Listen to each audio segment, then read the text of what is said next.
در دایره تطبیق برنامه دولتی کابلیزورکنی جمهوری تاجیکستان برای دوره تا سال 2040 در مملکت تا سال 2040 بیش از 2 میلیارد بیخ نهال درختان گوناگون همیشه سبز و آرایشی و میوه دهنده شناخته شده تاجیکستان به کشوری سبز تبدیل داده می شود. با مقصد سهم گذاشتن در عملی شوی این هدف در شهر بوستون تدبیرهای مهم اندیشیده شده است.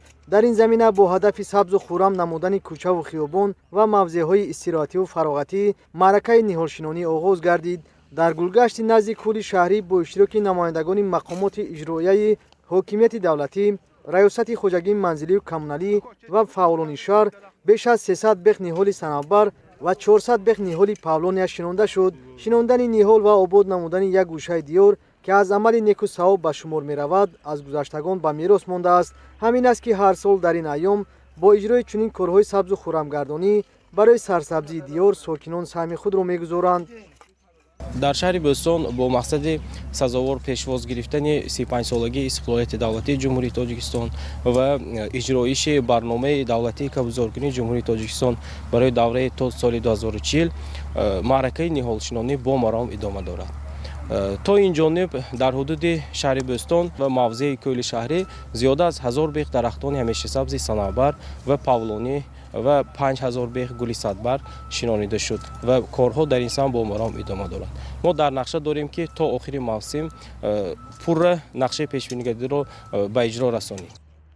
در دایره برنامه رشد پرورش پاولونیا در جمهوری تاجیکستان برای سالهای 2024-2028 در شهر و نویه‌های ولایت سوخت با مسئله شناندن درخت پاولونیا و وسیع نمودن میدان آن اعتبار خاص داده می شود.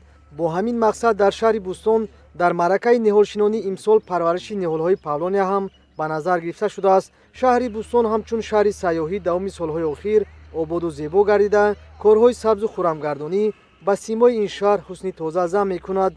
در برابر کارهای سبز و خرمگردانی به مسئله تازه نگاه داشتن کوچه و خیابان و موضع‌های فراغتی و استراحتی توجه روانه شده است. ما در نقشه داریم که در سال 2026 تا جشن 35 سالگی استقلالیت دولتی جمهوری تاجیکستان کل شهر را پورا برقرار سازیم. همزمان از جانب مقامات اجرایی حاکمیت دولتی ولایت سوخت تعمیر پور مهمانخانه خوجند با مرام ادامه دارد و تا جشن بزرگ ملی موضع مذکور به یک منطقه سیاحی تبدیل می‌یابد. به نظر متخصصان در این شب و روز شناندن نهال درختان به منفعت کار بوده سبزیشی آن بیشتر تعمیم می شود.